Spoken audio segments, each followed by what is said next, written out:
Monsieur Owona, ministre du Travail et de la Sécurité sociale du Cameroun, je vous prie de bien vouloir prendre la parole devant la conférence et je vais demander à Monsieur Makhmad Aliyev, délégué des travailleurs d'Ouzbékistan, de bien vouloir se tenir prêt. Monsieur le ministre, vous avez la parole.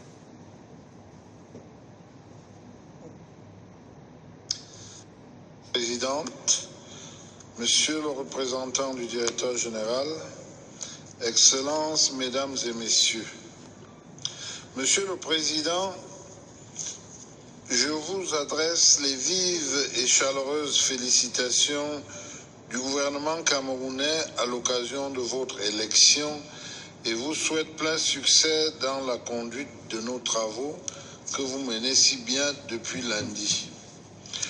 Je vous transmets les sincères hommages du chef de l'État camerounais, son Excellence Paul Biya, qui se réjouit de l'excellente qualité de la coopération entretenue avec l'OIT durant le centenaire qui vient de s'achever et pour une meilleure promotion et qui souhaite encore que notre relation historique se renforce davantage pour une meilleure promotion du travail décent et de la justice sociale dans le cadre de la déclaration que nous allons adopter.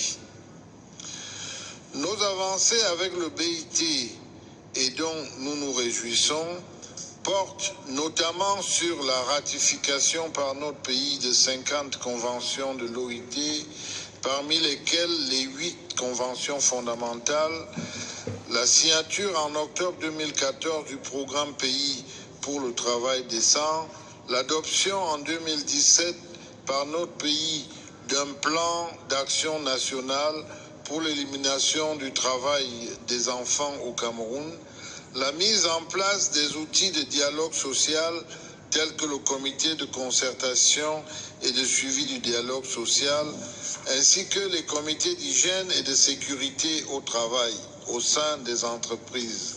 La liste n'est pas très exhaustive. Un accent particulier reste mis sur la transition de l'économie informelle vers l'économie formelle. Les travailleurs indépendants et ceux du secteur agricole constituant une importante cible.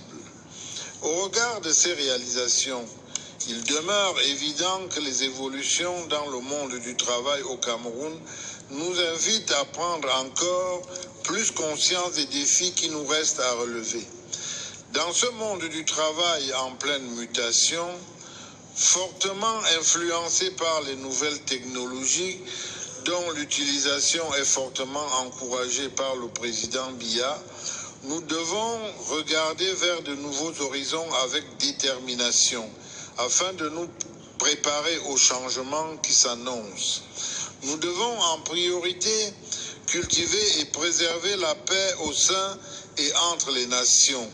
La communauté internationale devra se mobiliser pour une utilisation positive des nouvelles technologies et des réseaux sociaux en particulier, mais aussi devra veiller à la mise en place des législations et produits d'investigation qui rentrent en droite ligne des objectifs de l'OIT avec laquelle nous espérons une coopération encore plus dense, plus fructueuse et mutuellement bénéfique, allant en s'intensifiant pour la promotion du travail décent et de la justice sociale.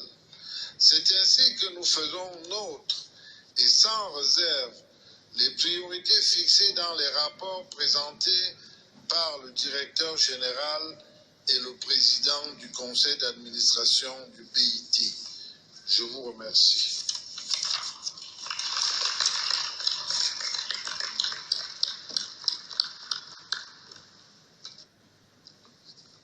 Merci, Monsieur le Président. I call now on... Je donne maintenant la parole à Monsieur